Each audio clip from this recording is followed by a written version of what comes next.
Thanks for joining us for the October Community Connection. I'm Brooke Hall, coming to you from the beautiful Meadowland Park. We have a ton of great information for you on this edition of The Connection. First up, let's learn about Pumpkin Night in the Park from our local residents, Short One and Wise One.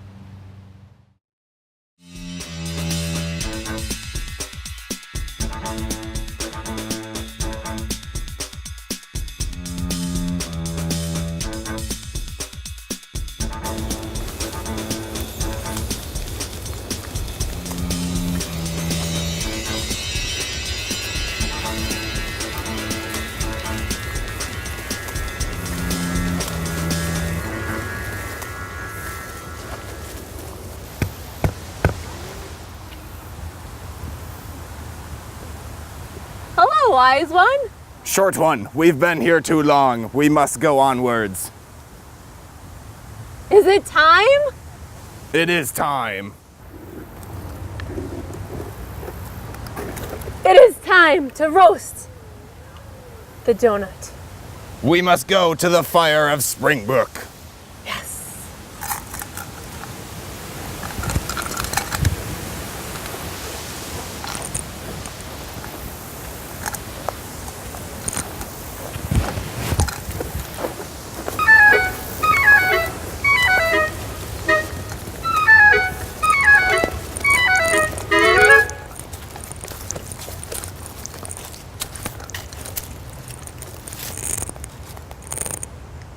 Wise One, which way do we go? Don't follow the lights. That's where everyone else will go. We must venture this way.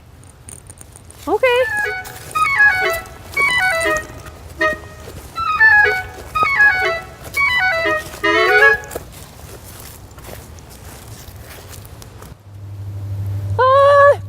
We're lost, Wise One!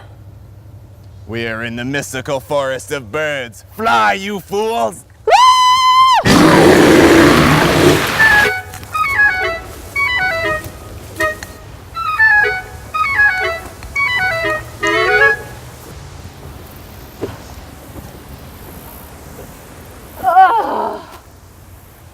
It's too far. Why did we ever leave? We must keep venturing. We grow nearer and nearer. I can't make it. Can't we just stay here? This place will become too busy with the fire performers and the circus act. We must keep going. Remember the donut. The donut. We must do it for the donut. Let's go.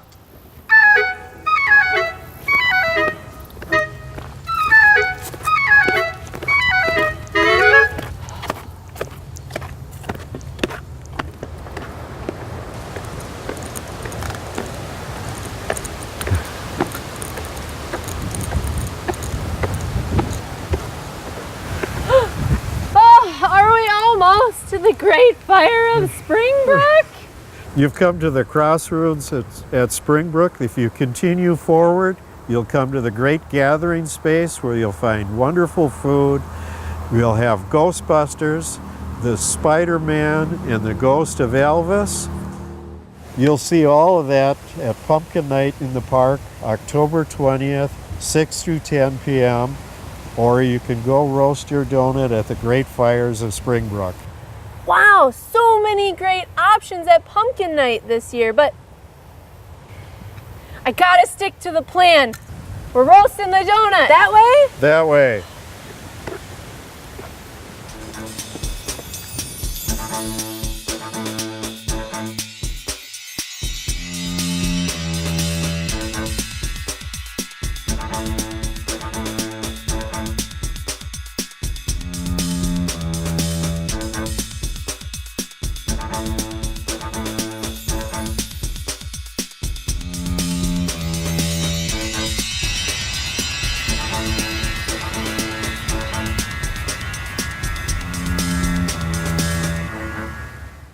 We hope you can make it out to our ever-popular Pumpkin Night in the Park on October 20th.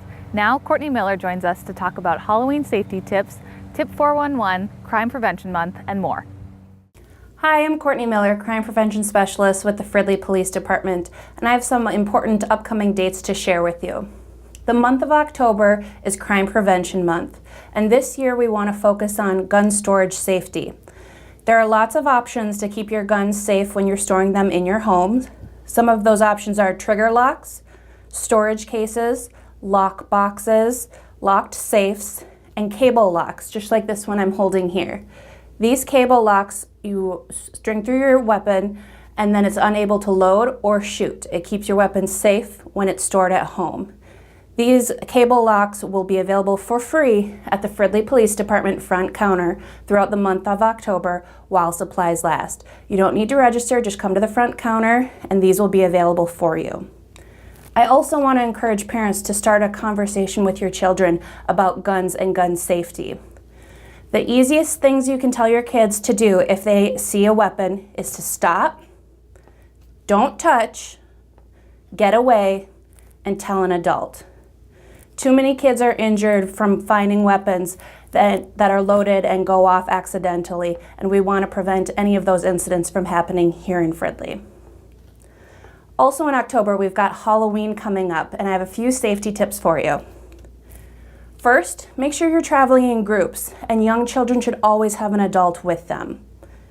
Make sure you carry a cell phone with you so that you can call 911 in an emergency, or if you get separated from your group, you can make contact with them and join up again. Children should never go into the home of someone they do not know.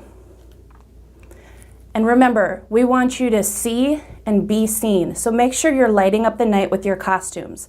Bright colors, reflective tape, flashlights, and glow sticks are great for Halloween so that you can see your path you're walking on and so that drivers can see you. Glow sticks will be available for free at the Fridley Police Department the week prior to Halloween. Our officers will also be handing out some of these free glow sticks on Halloween at another upcoming event, which is Coffee with Cops.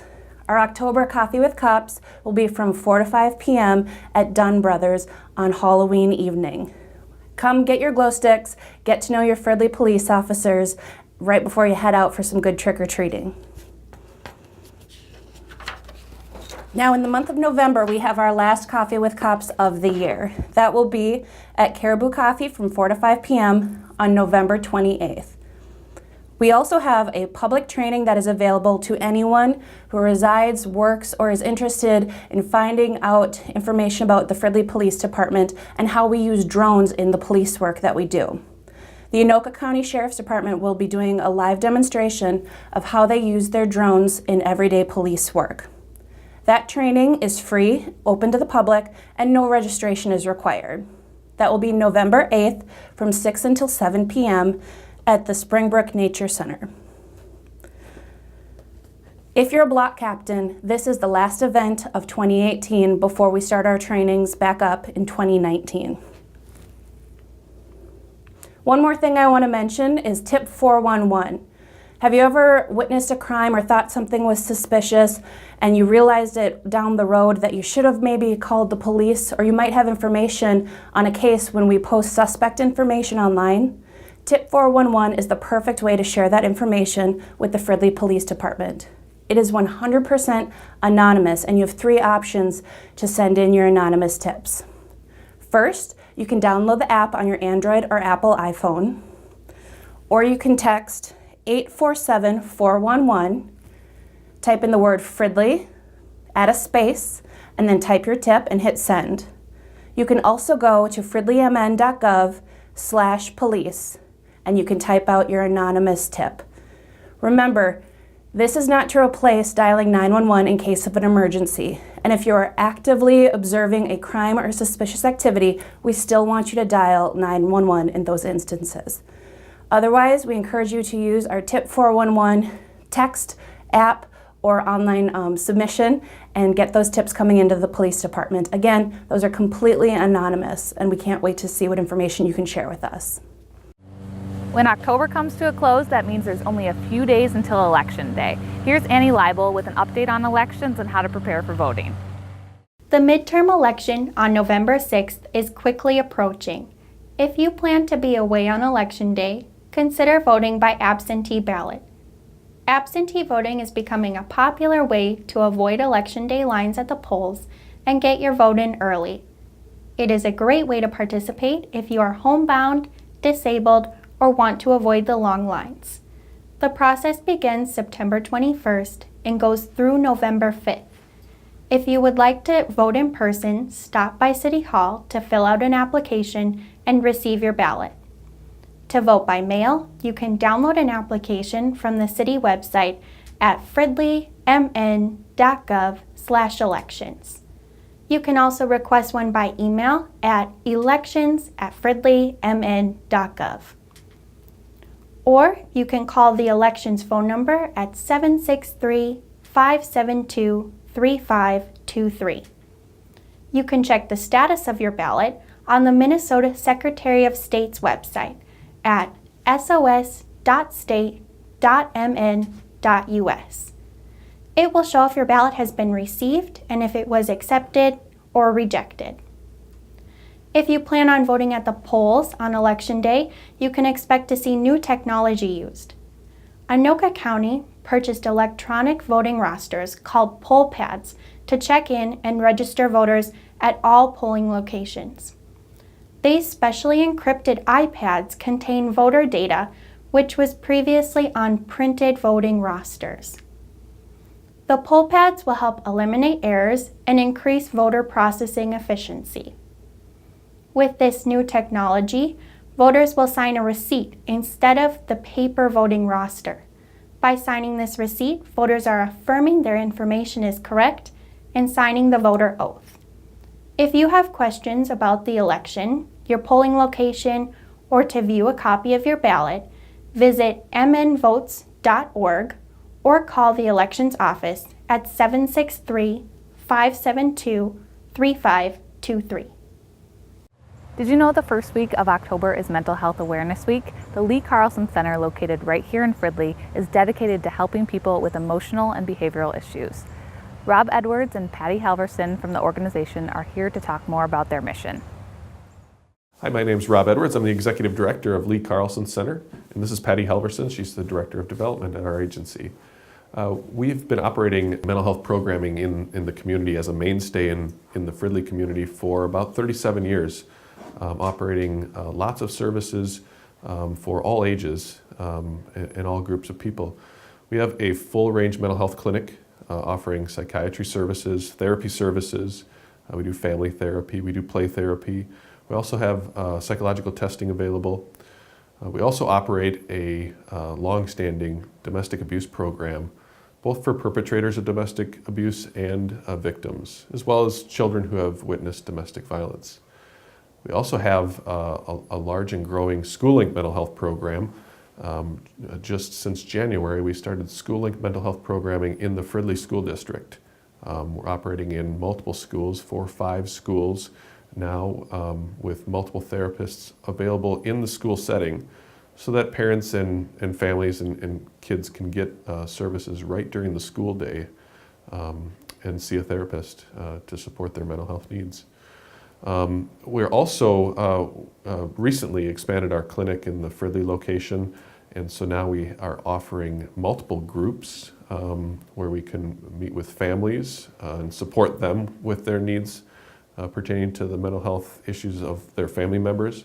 We can also operate groups for children related to anxiety and other types of issues that kids have, and support kids and their peers in peer group settings. So we've expanded significantly to be able to do that right here in the Fridley community.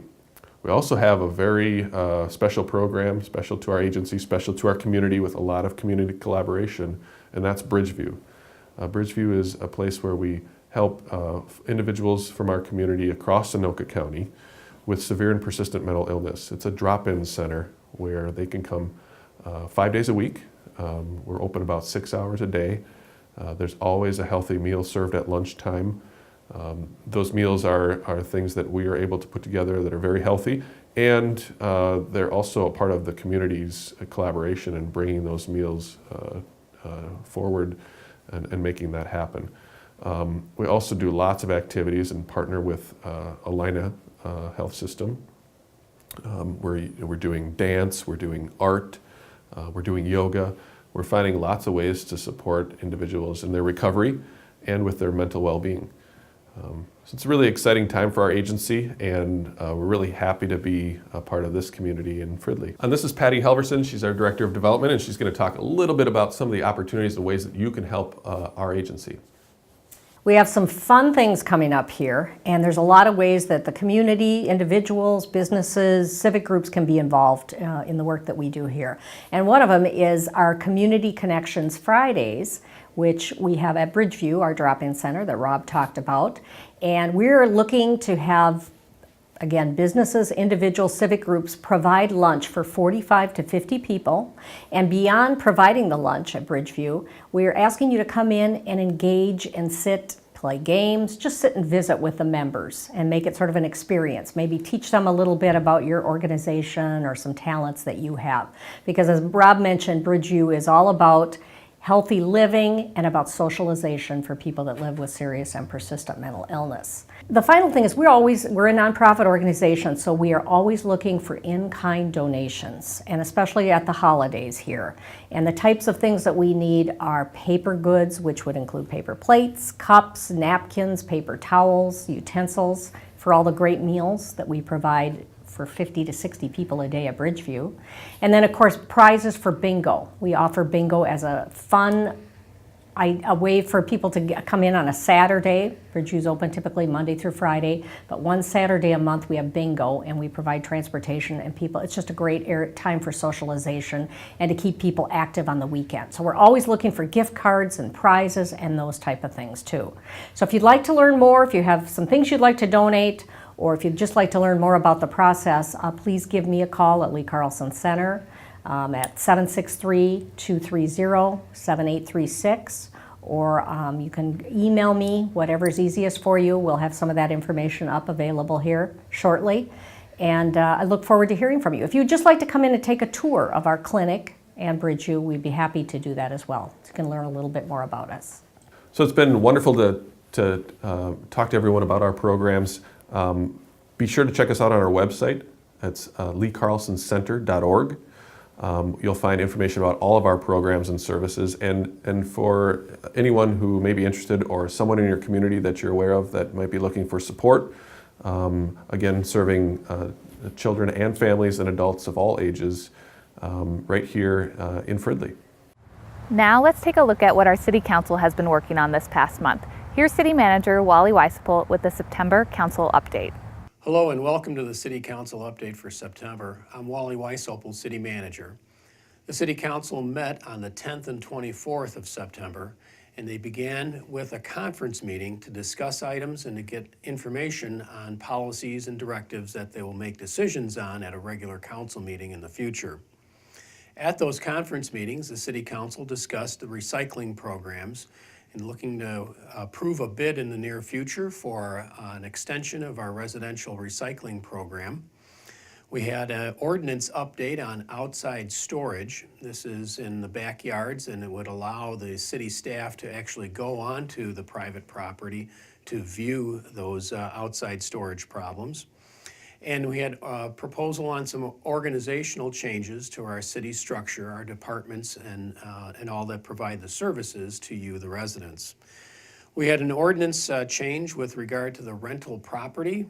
This is an update to a rental ordinance that's been in place since the early 1990s. So we're updating that ordinance, and the council took time to understand that. We had an update on our water department and our wellhead protection program. This is a very extensive program that looks at how we get our water systems from deep down in the ground and the protection of those water systems to make sure that the water remains clean. Then we also had a discussion about the 2019 levy and budget. At the regular meetings, what we call the legislative part, the City Council considered and approved a special use permit for the Watermark Assisted Living, and this is at 5300 4th Street, and this was to add 18 units to an already existing building. Then the City Council debated and approved a conduit financing for the Village Green Apartments, which is being purchased by the Dominion Group. And a conduit financing allows the Dominium Group to get low-cost financing so that they can rehab the entire building inside and out, and it does not place any financial burden on the city taxpayers whatsoever. We heard a revocation for a special use permit. This is at Sam's Auto Parts. And this item continued to the next meeting in September, and it was resolved because the property owner got all the things completed that they were supposed to. We heard charter amendments. This is an item that was brought back from the Charter Commission, and Chapter 8 was looked at for reconsideration and improvement, and this has to do with public improvements, and the City Council adopted that ordinance, and those charter amendments will take effect in a few months. The City Council looked at the HRA levy. The Housing Redevelopment Authority is an arm of the City Council, and they cannot raise any levy until the City Council makes that approval. And each year, the City Council considers the request from the HRA. And this year, their levy would be $517,000. This is slightly up from last year, and as much as that's allowable by state statute. The HRA then takes that money and utilizes it for economic development and housing programs within the city of Fridley. The City Council approved the nuisance abatements for this year. A nuisance abatement is when a property owner does not take care of their property and the city has to intervene, mow the lawn, that type of thing. And these abatements then are placed on the property taxes payable within the next year by that property owner. So the assessment roll gets placed and takes effect next month at a public meeting. The City Council looked at some organizational changes back at a conference meeting and then had the first reading of that ordinance to allow the city manager to restructure the city departments that in order to best serve the public. And so that first reading took place, and the second reading will take place in October. And then the City Council adopted their proposed 2019 property tax levy. Now, the proposed tax levy would be reviewed for a final levy in December, and the amount that the City Council set this September cannot be increased, but it can be decreased. And based on the proposed budget that's going forward, the City Council set a proposed levy up 6.5% from the last year's levy. And that would make an average home of about $208,000 increase from last year by $38. So that's been the activity of the City Council in September.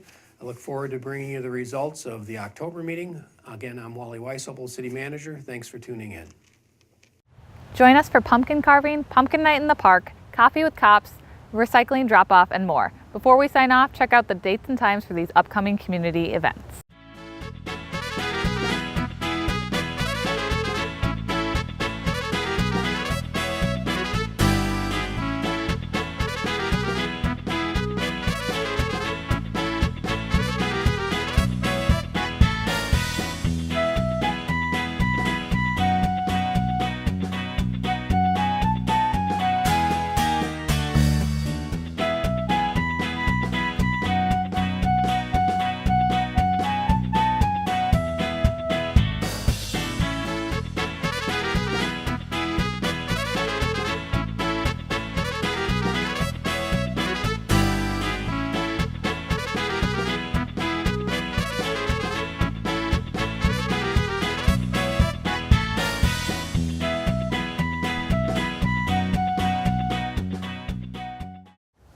That's all for this month's Community Connection. Be sure to subscribe to email updates and follow the City of Fridley on Twitter and Facebook. I'm Brooke Hall. Thanks for watching.